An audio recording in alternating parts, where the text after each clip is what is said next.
தினமும் இந்த தண்ணி பிடிக்கிறதே ஒரு பெரிய பிரச்சனையா இருக்குங்க. வெளியே போயிட்டு அந்த ட்ரம்மை தள்ளி நிக்க வைக்கிறாரு, தண்ணி ஸ்டாப் ஆயிருச்சு. கமருதீன் வந்து அதுல தண்ணி நீங்க எடுக்க கூடாது, ஸ்விமிங் பூல்ல நீங்க எப்படி தண்ணி எடுக்கலாம், வந்து நீங்க ட்ரம்ல தான் தண்ணி எடுக்கணும் அப்படின்றது வந்து நம்ம வாட்டர் மெலனை பார்த்து கேக்குறாங்க.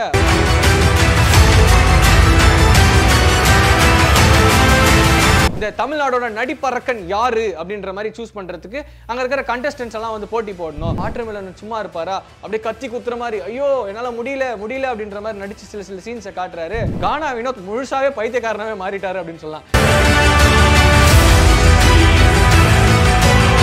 மூட்டையை எடுத்து ஒரு ஏத்துனா பாருங்க அப்படின்ற மாதிரி வாட்டர் மெலனை பார்த்து ஒரு ஏத்துறாங்க.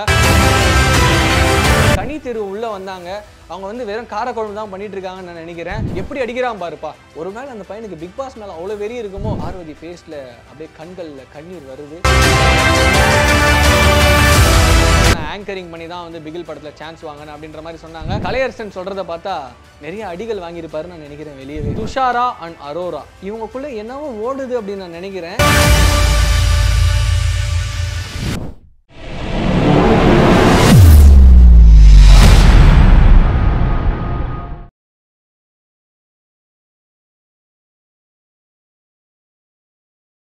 தம்பி மோட்டர்ல தண்ணி ஊத்துது, போய் தண்ணி ஆஃப் பண்ணு. ஹேரோ பிளஸ் நேயர்களுக்கு வணக்கம், நான் உங்கள் நண்பன் டென்சில். பிபியில் டே 4ல் நடந்தது என்ன அப்படின்னு தான் பேச போகிறோம். என்ன தாஸ் லட்டில் வச்சேன்னு நினச்சியா? இல்லை நட்டில் வச்சேன் அப்படின்ற மாதிரி பிபியில் வந்து நம்ம பிக் பாஸ் அவர்கள் வந்து வாட்டர்லே ஃபுல்லாக ஆப் வச்சுட்டு இருக்காரு அப்படின்னு சொல்லலாம். தினமும் இந்த தண்ணி பிடிக்கிறதே ஒரு பெரிய பிரச்சனையாக இருக்குங்க. 5 மணிக்கு வாட்டரை திறந்து விட்டுருக்காரு, அதுவும் மோட்டரில். கமருதீன் வந்து உள்ள நல்லா படுத்து தூங்கிட்டு இருக்காரு.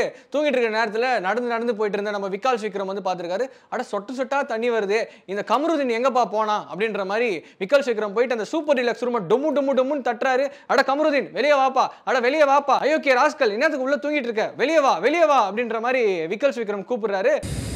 தண்ணி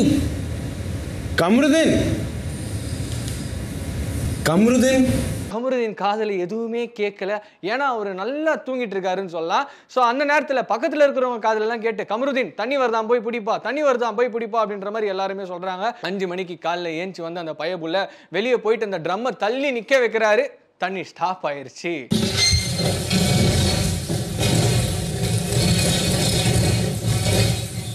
ஸோ விக்கல் விக்ரம் உடனே வந்து அங்கே போய் வதந்தி பேசுறாருங்க. தூரமாக நின்றுட்டு இந்த கமருதீன் பாரன் எப்படி தூங்கிட்டு இருக்கான், இந்த போய் ஏசி ரூம்ல தான் தூங்கணுமா, சூப்பர் டீலக்ஸ் ரூம்ல தான் தூங்கணுமா, ஏன் இவ்வளோ பெரிய இடம் இருக்கு, இந்த இடத்துல பாய் படுத்து தூங்கினா இல்லை சோஃபா இருக்கு அது மேலே படுத்து தூங்கினா இல்லை, உள்ளதான் இவர் போய் தூங்கணுமா, இவரால் யாருக்குமே தண்ணி இல்லாமல் போகுது அப்படின்ற மாதிரி விக்கல் விக்ரம் பேசுறாரு. விக்கல் விக்ரம் பேசிட்டு இருக்க நேரத்தில் ஒருத்தர் என்ன பண்றாரு, திபுன்னு ஓடி வராருங்க. ஓடி வந்து அவருக்கு அவசரம் போல, வயிற்று கலக்கிருச்சு போல, நேராக போய் ட்ரம்மை தட்டுறாரு, தண்ணி இல்லை. உடனே ஸ்விம்மிங் பூல்ல போயிட்டு ஒரு ஜெக்கை போட்டு மொண்டுட்டு நேரா பாத்ரூம் உள்ள போய் நிற்கிறாரு. தண்ணி இவ்வளவு கஷ்டப்பட்டுருக்கோம், ஸ்விம்மிங் பூல் போறாப்புல. கமருதீன் வந்து அதுல தண்ணி நீங்க எடுக்க கூடாது, ஸ்விம்மிங் பூல்ல நீங்க எப்படி தண்ணி எடுக்கலாம், வந்து நீங்க ட்ரம்ல தான் தண்ணி எடுக்கணும் அப்படின்றது வந்து நம்ம வாட்டர் மெலனை பார்த்து கேட்கறாங்க. வாட்டர் மெலன் எதையும் கண்டுக்கிற மாதிரி இல்லை. ஏன்னா அவருக்கு அவசரமா வயிற்று கலக்கிட்டு இருக்கு. நேரா நம்ம உள்ள போன வாட்டர் மெலன் பாத்ரூம்ல போன வேலையை ஃபுல்லா முடிச்சுட்டு வெளியே வராரு. வெளியே வந்த உடனே அங்க ஒரு மிகப்பெரிய சண்டை ஸ்டார்ட் ஆகுது. கமருதீன் எப்படி நீ என்ன கேட்காம நீ வந்து போய் ஸ்விம்மிங் பூல்ல போய் தண்ணி பிடிக்கலாம், நீ உனக்கு எவ்வளவு தில் இருக்கும் அப்படின்ற மாதிரி கமருதீன் பேசுறாரு. வாட்டர் மெலன் இதை பாரு, நான் உனக்கு பதில் சொன்ன எதுவுமே கிடையாது. ஏன்னு கேட்டனா நீ என்ன பாடி ஷேமிங் பண்ற, கெட்ட வார்த்தையில பேசுற, நீ யாரு முதல்ல என்ன வந்து பேசுறதுக்கு அப்படின்ற மாதிரி வாட்டர் மெலன் கமருதீனை பார்த்து கேட்க கமருதீனுக்கு பயங்கரமான கோவம் வருது. அவர்கிட்ட பேசுறதுக்கு பேசாமே இருக்கலாம் அப்படின்ற மாதிரி தூரம் போறாரு. அளவுக்கு அதிகமா பேசுறாப்படி, பாடி ஷேமிங் பண்றாப்படி, அவர்கிட்ட பேசுறவனே எனக்கு அவசியமே கிடையாது. அவர்கிட்ட போய் சொல்லிட்டு அவரா பெரிய இவரா. சபரீஷும் கமருதீனும் ரொம்ப பாவம் அப்படின்னு சொல்லலாம். ஏன்னா அந்த தண்ணி பிடிக்கிற டாஸ்க்ல டெய்லி வந்து 2 பேருமே இந்த தண்ணி எப்போ வரும் எப்போ போவோம் அப்படின்ற மாதிரி இருக்கு. ஸோ இந்த சண்டை போட்டு இருக்கிற நேரத்தில் திருப்பியும் பிக் பாஸ் தண்ணியை திறந்து விடுறாருங்க. அந்த தண்ணியை திறந்து விட சொல்ல யாருமே கண்டுக்கல, திருப்பியுமே கண்டுக்கல அப்படின்ற மாதிரி இருக்கு. திருப்பியும் அந்த ட்ரம்மை தள்ளுறாங்க, திருப்பியும் அந்த தண்ணி வராமே போயிடுது. சபரீஷ் என்ன பண்றாரு, நடந்து வந்து இதை பாரு டெய்லி நம்ம வந்து தண்ணி பிடிச்சே ஆகணும், ஏன்னா ஹவுஸ் மேட்ஸுக்கு தண்ணி ரொம்ப தேவைப்படுது அப்படின்ற மாதிரி கமருதீன் கிட்ட சொல்றாரு. கமருதீன் ரொம்ப டவுன் ஆயிட்டாருன்னு சொல்லலாம். ஏன்னா வீட்டில் இருக்கிற ஹவுஸ் மேட்ஸ் எல்லாமே கமருதீன் மேல சொல்றாங்க, ஏங்க நீங்க தானங்க இதுக்கு பொறுப்பு, ஏங்க நீங்க போய் அங்க படுக்காம நீங்க அங்க போய் வெளியே படுக்காம நீங்க வந்து உள்ள படுத்துட்டு இருக்கீங்க, உங்களுக்கு ஏதாச்சும் இருக்கா அப்படின்ற மாதிரி எல்லாருமே பேச ஆரம்பிக்கிறாங்க. உடனே சபரீஷ் வந்து கோவப்பட்டு என்ன சொல்றாருன்னா, இதை பாருங்க நாங்கள் தண்ணி பிடிச்சி உங்களுக்கு தானே கொடுத்துட்டு இருக்கோம், வேற யாருன்னா கொடுத்துட்டு இருக்கோமா? நீங்கள் தண்ணி யூஸ் பண்ணுறதுக்கு முழு காரணமே அது நாங்கள் தான். இதுக்கு மேல் தண்ணி கரெக்டாக வரும், உங்களுக்கு தண்ணி கரெக்டாக பிடிப்போம் அப்படின்னு சொல்லும்போது பிக் பாஸ் மேலேருந்து பேச ஆரம்பிக்கிறாரு. எல்லாரும் வந்து இந்த மீட்டிங் ரூமில் வந்து உக்காருங்க அப்படின்ற மாதிரி எல்லாரையும் உட்கார வைக்கிறாரு. பிக் பாஸ் என்ன சொல்கிறாருன்னா, யாருக்குமே தண்ணி பிடிக்கிறதுக்கு அருகதையே இல்லை. 2 நிமிஷம் அப்படியே தண்ணியை விட்டுருக்கீங்க, 8 நிமிஷம் அப்படியே தண்ணியை விட்டுருக்கீங்க. நாங்கள் தண்ணி பிடிக்கணும்னு தான் சொல்கிறோம், அந்த தண்ணியை கூட நீங்கள் உருப்படியாக பிடிக்க மாட்டிருக்கீங்களே அப்படின்னு பிக் பாஸ் வந்து இந்த விஷயத்தை முன்வைக்கிறாரு. கமருதீனும் சபரீஷும் ரொம்ப ஒரு விசந்திலே ஆளாயிடுறாங்க அப்படின்னு சொல்லலாம். இந்த சண்டை ஒரு வழியாக முடியுதுங்க. முடிஞ்ச உடனே எப்பா இந்த தண்ணி பிரச்சனை இப்போ தானே முடிஞ்சிச்சு அப்படின்ற மாதிரி இருக்க நேரத்தில் வாட்டர் மெலன் ஆக்டிவிட்டி அப்படின்ற மாதிரி ஒரு டாஸ்க் வந்து பிக் பாஸ் கொடுக்குறாரு. Morning activity water melon academy. பாருங்க வாட்டர் மெலன் எவ்வளோ ஃபேமஸ் ஆயிருக்காரு அப்படின்னு சொல்லிட்டு அவர் பேர்லேயே ஒரு ஆக்டிவிட்டி, வாட்டர் மெலன் ஆக்டிவிட்டி. இந்த தமிழ்நாடோட நடிப்பறக்கன் யாரு அப்படின்ற மாதிரி சூஸ் பண்ணுறதுக்கு அங்கே இருக்கிற கண்டஸ்டன்ஸ் எல்லாம் வந்து போட்டி போடணும். நீங்கள் வந்து வாட்டர் மெலன் திவாகர் தான் வந்து இதை வந்து தயார் பண்ணுவார், இதுதான் கோச் பண்ணுவார் அப்படின்னு வந்து சொல்கிறாங்க. உடனே வாட்டர் மெலன் சும்மா இருப்பாரா, அப்படியே கத்தி குத்துற மாதிரி ஐயோ என்னால் முடியல அப்படின்ற மாதிரி நடிச்சு சில சீன்ஸை காட்டுறாரு. நடிக்கும் போதே அங்கே இருக்கிறவங்க எல்லாருமே ஒரு புன்முறுவலில் சிரிக்கிறாங்க. சிரிச்சாலும் இந்த டாஸ்க் நம்ம பண்ணி ஆகணும் அப்படின்ற மாதிரி நிறைய பேர் ஒரு கண்டஸ்டாக வந்து இந்த டாஸ்க்கை பண்ணுறாங்க. சொல்லலாம் சூடான சுளுக்கு எடுத்துருவேன் அப்படின்ற மாதிரி முதல் டைலாக ஒருத்தர்கிட்ட சொல்றாரு. அவர் அந்த டைலாக பர்ஃபார்ம் பண்றாரு, ஆனா தப்பா பர்ஃபார்ம் பண்றாரு. நெக்ஸ்ட் வந்து கானா வினோத் கிட்ட வந்து நீங்க காதல் பரத்ல வந்து பைத்தியக்கார மாதிரி ஏ அப்படின்ற மாதிரி நீங்க பண்ணோம் அப்படின்னு வந்து வாட்டர் மெலன் அவர்கள் சொல்றாரு. கானா வினோத் முழுசாவே பைத்தியக்காரனாவே மாறிட்டாரு அப்படின்னு சொல்லலாம். ஏன்னா கத்து கொடுத்தது யாரு? Watermelon Diwakar.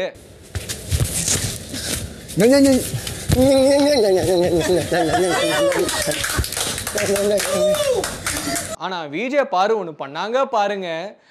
இந்த மதுரைக்காரன் ஸ்லாங்ல வந்து நீங்க இந்த டைலாக் பேசணும் அப்படின்னு சொல்லுவாங்க. நானே மதுரைக்காரன் தான்டா அப்படின்ற விஷால் ஸ்லாங்கை வந்து நம்ம வாட்டர் மெலன் கத்து கொடுக்குறாரு. அந்த மூட்டையை எடுத்து ஒரு ஏத்துனா பாருங்க அப்படின்ற மாதிரி வாட்டர் மெலனை பார்த்து ஒரு ஏத்துறாங்க. இவ்வளவு பெரிய மூட்டை வச்சுக்கிட்டு ஒரு ஏத்துனா பாருங்க.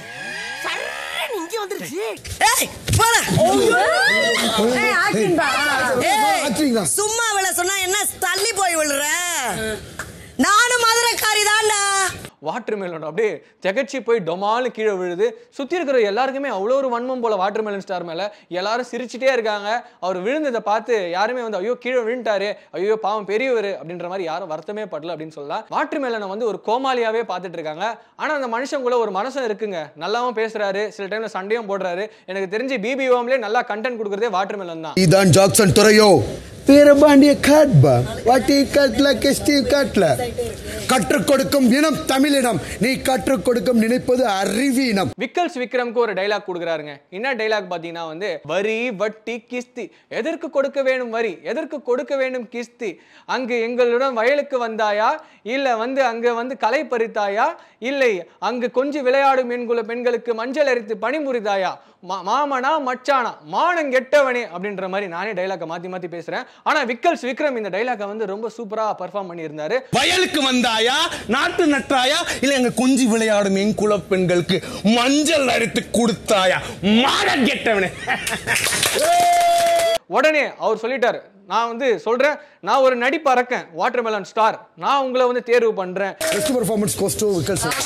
நீங்க தான் தமிழ்நாட்டோட மிகப்பெரிய நடிப்பறக்கன் விக்கல்ஸ் விக்ரம் அப்படின்னு வந்து வாட்டர் மெலன் ஸ்டார் திவாகர் வந்து சொல்லிட்டாருங்க.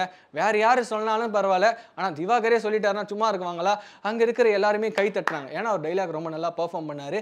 Because is a stand up comedian, is a drama artist, இதனால வந்து நல்லா பெர்ஃபார்ம் பண்ணியிருக்காரு அப்படின்னு சொல்லலாம். பிக் பாஸ் ஹவுஸோட நடிப்பு அரக்கன் விக்கல்ஸ் விக்ரம். ஸோ அங்கே இருக்கிற எல்லாருமே சில பேர் வந்து சும்மா தான் இருக்காங்கன்னு நான் சொல்லலாம். ஏன்னா கனி தெரு உள்ளே வந்தாங்க, அவங்க வந்து வெறும் காரக்குழம்பு தான் பண்ணிட்டு இருக்காங்கன்னு நான் நினைக்கிறேன். ஏன்னா அவங்க கேம் விளையாடின மாதிரியே தெரியல. நிறைய பேருங்க இந்த துஷாரெல்லாம் வந்து இப்போ தான் வந்து அப்பப்போ மூஞ்ச காட்டுறாரு. இந்த துஷாரெல்லாம் வந்து சும்மாவே இருக்காருங்க. ஏன்னு கேட்டிங்கன்னா எங்கே வராரு, எங்கே போகிறாரு, யார்கிட்ட பேசுகிறாருன்னே தெரியல. ஒரு மிகப்பெரிய டாஸ்க்கை பிக் பாஸ் கொடுக்குறாரு. என்ன டாஸ்க்னா அரைச்ச மாவை அரைப்போமா, தோச்ச துணியை துவைப்போமா அப்படின்ற மாதிரி அந்த டாஸ்க்கை கொடுத்தாரு. எல்லாரும் இந்த அழுக்கு ஜீன்ஸ் பேண்ட்டை துவைக்கணும் அப்படின்ற மாதிரி சொல்றாரு. ஒருவேளை பிக் பாஸோட அழுக்கு ஜீன்ஸ் பேண்ட்டாக இருக்கும்னு நான் நினைக்கிறேன். ஒரு எபிசோட்ல இந்த ஜீன்ஸ் பேண்ட்டை போட்டிருப்பாருன்னு நினைக்கிறேன். அந்த ஜீன்ஸ் பேண்ட் எல்லாருக்குமே கண்டஸ்டன்ட் கொடுக்குறாரு. அந்த கண்டஸ்டன்ட் எல்லாருமே அந்த ஜீன்ஸை வந்து அழகா தோச்சி காய போடுறவங்களுக்கு தான் அந்த பரிசு அப்படின்னு பிக் பாஸ் டாஸ்க் வந்து கொடுத்துருக்காரு. பாஸ்கெட்டில் இருக்கும் 8 அழுக்கான ஜீன்ஸை எடுத்து வாஷ் செய்யும் இடத்திற்கு சென்று வாஷ் செய்ய ஆரம்பிக்க வேண்டும். அடுத்த பஸர் சவுண்ட் கேட்கும் வரை இந்த டாஸ்கை செய்ய வேண்டும். ஸோ உடனே அந்த தண்ணி பிடிக்கிறதுக்கு ஒரு கூட்டம் இருக்கும் இல்லையா, குழாலெல்லாம் நம்ம பார்த்துருப்போம். குழால சண்டை போட்டு கோல்டு மெடல் வாங்கியிருப்பாங்க. இவங்க வந்து இந்த ஏரியாவில் பயங்கரமாக தண்ணி பிடிப்பாங்க அப்படின்ற மாதிரி இருக்குவாங்க. இந்த கெமி பார்வெல்லாம் வந்து ரியலாகவே தண்ணி பிடிச்சிருப்பாங்கன்னு நான் நினைக்கிறேன். குழாலெல்லாம் பயங்கரமாக உள்ளே போயிட்டு அப்படியே அடிச்சுக்கிறாங்க, உதச்சிக்கிறாங்க, சண்டை போடுறாங்க. சண்டை போட்டு அந்த தண்ணியை பிடிக்கணும் அப்படின்ற ஒரு குறியில் நம்ம பிரவீன் ராஜ் வந்து முதல்ல தண்ணியை பிடிக்கிறாரு. ஆனால் அந்த கெமியும் பாரும் ஒரு சண்டை போட்டாங்க பாருங்க, அந்த தண்ணிக்கு அப்படி ஒரு சண்டை போட்டாங்கன்னு சொல்லலாம். ஏன்னா பிக் பாஸோட ப்ரோமோல இடம் பெறணும் இல்லையா, இந்த சண்டையை நாங்கள் காட்டி ஆகணும் இல்லையா அப்படின்ற மாதிரி கெமியும் பாருவும் அப்படி ஒரு சண்டை போட்டாங்க.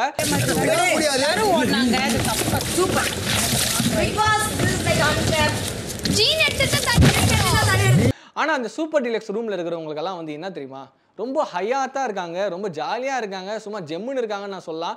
ஏன்னா அவங்களுக்கு வடை கிடைக்குது, அடை கிடைக்குது, எல்லாமே கிடைக்குது, ஏசி கிடைக்குது, நல்ல ரூம் கிடைக்குது, நல்லா தூங்குறாங்க. ஆனால் இந்த நார்மல் மேட்ச் தான் ரொம்ப ரொம்ப கஷ்டப்படுறாங்க. எல்லாரும் யோசிச்சுட்டு தான் இருக்காங்க, எப்போ நாங்கள் சூப்பர் டீலக்ஸ் ரூம் உள்ள வருவோம் பாருங்க, அப்போ நாங்கள் உங்களை எப்படி பண்ணுறோம் அப்படின்ற மாதிரி இப்போ எல்லாரும் வெயிட் பண்ணிட்டு இருக்காங்க. ஆனால் இந்த டாஸ்க் வந்து ரொம்ப சூப்பராக இருந்துச்சு அப்படின்னு சொல்லலாம். ஏன்னா வந்து இந்த டாஸ்க்ல எல்லாருமே நல்லாவே பர்ஃபெக்டாக தோச்சிட்டு இருந்தாங்க. துஷாருக்கு உடனே கோவம் வெடிச்சிருச்சுங்க. என்னன்னு பார்த்தீங்கன்னா, அந்த ஜீன்ஸ் பேண்ட் எடுத்து டப்பு டப்பு டப்பு டப்புன்னு அடிக்கிறாரு. அங்கே சுற்றி இருக்கிற ஹவுஸ்மேட்ஸ் எல்லாருமே அவர் பார்க்குறாரு. என்னப்பா இந்த பையனுக்கு இவ்வளோ வெறி, எப்படி அடிக்கிறான் பாருப்பா. ஒரு மேலே அந்த பையனுக்கு பிக் பாஸ் மேலே அவ்வளோ வெறி இருக்குமோ. ஐயா பிக் பாஸ், எனக்கு இந்த மாதிரி டாஸ்க்கு கொடுத்துட்டீங்களே, நான் வீட்டில் வந்து துணியெல்லாம் தோச்சதே இல்லை, நான் சாமானெல்லாம் கழுவுனதே இல்லை அப்படின்ற கோவத்தில் வந்து அந்த வெளிப்படி அந்த டப்பு டப்புன்னு அடிக்கிறாரு. உடனே பிரவீன்காந்த் அதை பார்த்து காப்பி அடிக்கிறாரு. உடனே அவரும் வந்து அந்த டப்பு டப்பு அப்படின்னு அடிக்கிறாரு. ஆனால் பிரவீன்காந்தை யாருமே கண்டுக்கல அப்படின்னு சொல்லலாம். இந்த துணி துவைக்கிற டாஸ்க்ல பிரவீன் ராஜ் வந்து நல்லா பர்ஃபார்ம் பண்ணியிருக்காரு. அது மட்டும் இல்லாமல் சில பேர் நல்லா பர்ஃபார்ம் பண்ணாங்க. ஸோ அதுக்கப்புறம் பார்த்தீங்கன்னா பார்வதி எல்லாரும் ஓட்ட ஆரம்பிச்சுட்டாங்க. சுற்றி ஒரு குரூப் ஃபார்ம் ஆகும் இல்லையா, ஒரு 4-5 பேர் சேர்ந்து எஃப்ஜே எல்லாம் சேர்ந்து அந்த பார்வதியை வந்து அவங்க பாருங்களேன் இப்படி பண்ணுறாங்க அப்படி பண்ணுறாங்க அப்படின்னு சொல்கிறாங்க. பார்வதி ஃபேஸில் அப்படியே கண்களில் கண்ணீர் வருது. ரொம்ப ரொம்ப அழுவுற மாதிரி அவங்களோட ஃபேஸில் எல்லாமே தெரியுது அப்படின்னு சொல்லலாம்.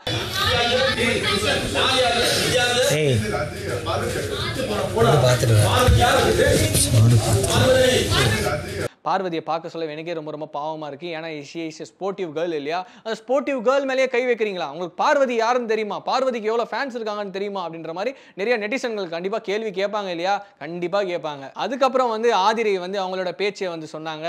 என்னென்னு பார்த்தீங்கன்னா, நான் வந்து இன்ஸ்பிரேஷனாக இருக்கணும்னு நினைக்கிறேன், எல்லாருக்குமே நான் ஒரு இன்ஸ்பிரேஷன் கேர்ளாக இருக்கணும். நான் வந்து பிகில் படத்தில் நடிச்சிருக்கேன், பிகில் படத்தில் எனக்கு சான்ஸ் கிடைச்சது வந்து ரொம்ப ரொம்ப கஷ்டமான விஷயம். அது மட்டும் இல்லாமல் நான் ஆங்கரிங் பண்ணி தான் வந்து பிகில் படத்தில் சான்ஸ் வாங்கினேன் அப்படின்ற மாதிரி சொன்னாங்க.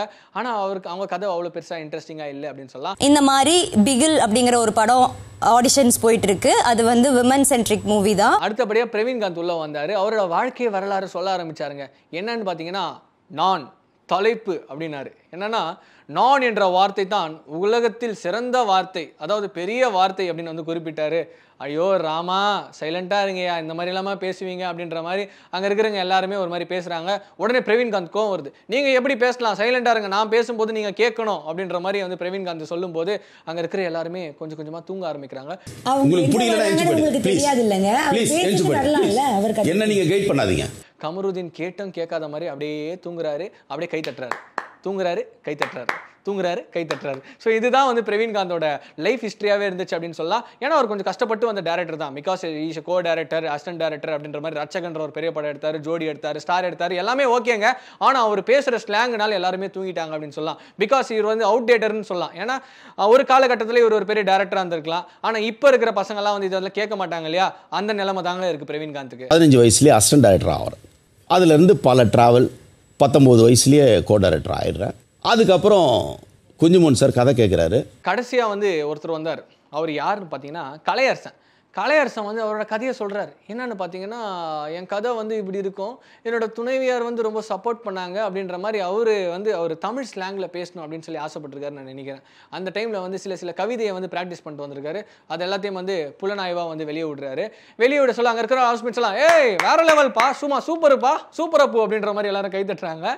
ஆனால் கலையரசன் சொல்கிறத பார்த்தா நிறைய அடிகள் வாங்கியிருப்பாருன்னு நான் நினைக்கிறேன் வெளியவே. சொல்வாங்கி எல்லோரும் சூளுரைத்த பாட்டு, சொல்வாங்கி எல்லோரும் சூளுரைத்த பாட்டு, கடல் உள்வாங்கி போனதடா உங்கள் குரல் கேட்டு. ஆனா அந்த கலையரசன் பேசும்போது அங்க ஒரு மெயின் பிக்சர் ஓட்டிட்டு இருந்தாங்க ஒருத்தர். யாருன்னு பாத்தீங்கன்னா துஷாரா அண்ட் அரோரா. இவங்களுக்குள்ள என்னவோ ஓடுது அப்படின்னு நான் நினைக்கிறேன்.